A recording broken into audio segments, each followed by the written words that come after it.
సాధిస్తాం భగత్ సింగ్ ఆశయాలను సాధిస్తాం భగత్ సింగ్ ఆశయాలను సాధిస్తాం భగత్ సింగ్ ఆశయాలను భగత్ సింగ్ 1907లో లాహోర్ ప్రాంతంలో జన్మించారు, పంజాబ్ రాష్ట్రంలో.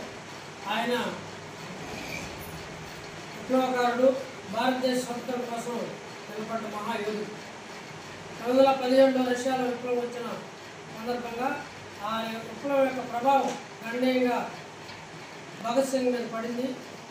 లెనిన్ రచనల్ని అనేక మంది విప్లవకారుల రచనని ఆయన అధ్యయనం చేస్తూ తన యొక్క ఆలోచన విధానాన్ని మార్చుకొని భారతదేశంలో మొత్తం లౌకిక తత్వం, ప్రజాస్వామ్యం, సోషలిజమే మార్గం తప్ప ఇంకొకటి కాదని చెప్పేసి ఘంటాపదంగా చెప్పిన మహానుభావుడు వ్యక్తి. ఆ రోజు బ్రిటిష్ సామ్రాజ్యవాదానికి వ్యతిరేకంగా డయరు జలీల్ వాలాబాగ్లో కాల్పులు జరిపితే దాన్ని నిరసిస్తూ పెద్ద ఎత్తున పార్లమెంట్లో బాంబులు వేసి ఈ భారతదేశం యొక్క ఔన్నత్యాన్ని చాటిన మహానంతమైన వ్యక్తి. ఆయన జయంతి ఈరోజు జరుపుకోవడం భారత కమ్యూనిస్ట్ పార్టీ మార్క్సిస్టు కార్యకర్తలుగా మనందరం ఉంది. కానీ నేటి పాలకులు ఆ స్వాతంత్రాన్ని ఈరోజు నిర్వీర్యం చేస్తున్నారు.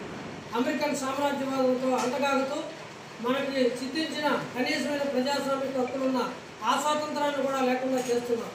ఓటు హక్కు కూడా లేకుండా దాన్ని పూర్తిగా రద్దు చేసే పరిస్థితి వచ్చింది. రాజ్యాంగ హక్కులన్నింటినీ కాలరాస్తున్న పరిస్థితి, రాజ్యాంగ వ్యవస్థలన్నింటినీ కూడా ఈరోజు స్వాధీనం చేసుకుని తమ లబ్ధి కోసం ప్రయత్నం చేస్తున్నారు. మతోన్మాదం ఈరోజు భారతదేశానికి పెద్ద ప్రమాదంగా, ఆ మతోన్మాదం ఈరోజు పాలకులు పరిపాలిస్తున్న పరిస్థితి అనేది మనం చూస్తున్నాం. దానికి వ్యతిరేకంగా పోరాటమే భగత్ సింగ్ మనం ఇచ్చే నిజమైన నివాళి.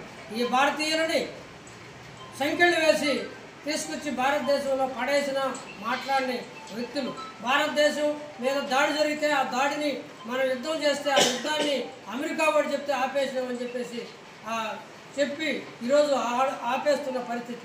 పార్లమెంట్లో ప్రజాస్వామ్యం లేకుండా, చర్చనే లేకుండా చేస్తున్న పరిస్థితుల్లో భగత్ సింగ్ యొక్క ఆశయాల్ని మనం ముందుకు తీసుకెళ్లాల్సిన అవసరం ఎంతైనా ఉంది. ఈ ప్రభుత్వ రంగాన్ని ఈ భారతదేశ ప్రజలందరూ సాధించుకొని కష్టపడి సంపాదించిన సంపదని కాపాడుకోవాల్సిన అవసరం ఉంది. అమెరికాతో అన్ని రకాల ఒప్పందాలు చేసుకుంటూ ప్రపంచ స్థాయిలో కూడా భారతదేశ ఔన్నత్యాన్ని దెబ్బతీస్తున్నారు. ఈరోజు ఇజ్రాయెల్ అనేది గాజా మీద దాడి చేస్తూ ఉంటే దాన్ని ఖండించలేని పరిస్థితి అనేది ఏర్పడింది. ఒకటి కాదు, రెండు కాదు, మీరు పలానా దేశం నుంచి ఆయిల్ తెచ్చుకోకూడదని నియంత్రిస్తూ మనల్ని బెదిరిస్తున్న పరిస్థితులు కూడా గొంతిప్పలేని పరిస్థితి ఉందంటే భగత్ సింగ్ యొక్క ఆశయాలు ఏమాత్రం ఒక్కరూ కూడా ఇక్కడ అమలు చేస్తున్న పరిస్థితి లేదు. ఈ పరిస్థితుల్లో భారతదేశ పౌరులుగా, భారత విప్లవకారులుగా భారతదేశంలో సోషలిజాన్ని సాధించాలనుకున్న సిపిఎం కార్యకర్తలు